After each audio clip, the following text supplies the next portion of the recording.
లాహోర్లో అది ఒకప్పుడు ఇప్పుడు వాళ్ళ పాఠ్యపుస్తకాలు ఏం రాశారు, భారతదేశం పాకిస్తాన్ నుంచి విడిపోయిందని రాశారు. పాకిస్తాన్ అనేటటువంటిది శతాబ్దాల నుంచి ఉందని రాసుకొచ్చారు అలాంటి దొంగలు అక్కడ ఉన్నటువంటి వాళ్ళు.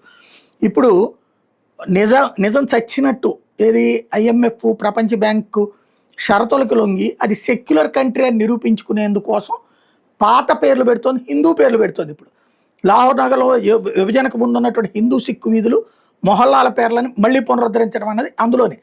పంజాబ్ ప్రభుత్వం తీసుకున్న నిర్ణయం లాహోర్ హెరిటేజ్ ఏరియాస్ రివైవల్ ప్రాజెక్టులో భాగంగా ఈ మార్పులు జరుగుతున్నాయి. నవాజ్ షరీఫ్ ప్రభావంతో పంజాబ్ సీఎం మరియం నవాజ్ ఆధ్వర్యంలో ఈ భారీ హెరిటేజ్ ప్రాజెక్ట్ అన్నది అమలు అవుతుంది. ఇప్పటిదాకా వచ్చిన ప్రధాన పేరు మార్పులు ఇస్లాంపుర కృష్ణనగర్ అయింది, బాబ్రీ మసీద్ చౌక్ జైన్ మందిర్ చౌక్ అయింది, రహమాన్ గల్లీ రామ్ గల్లీ అయింది, గుల్షన్ రవి ప్రాంతంలో కొన్ని వీధులకు పాత సిక్కు పేర్లు పెట్టారు, పాత అనార్కలి ప్రాంతంలో హిందూ వ్యాపార వీధుల పేర్లు గుర్తించారు, షాహ్ అలామీ ప్రాంతంలో పాత గల్లీల అసలు పేర్లు పునరుద్ధరించారు, కొన్ని గురుద్వారాల పరిసర ప్రాంతాలకు పాత సిక్కు పేర్లను తిరిగి బోర్డుల మీద ప్రదర్శిస్తున్నారు, పాత జైన్ దేవాలయ ప్రాంత గుర్తింపును అధికారిక మ్యాపుల్లో చూపెడుతున్నారు, లాహోర్ పాత నగర ప్రాంతాల్లో చారిత్రక మొహల్లా పేర్లు పెడుతున్నారు.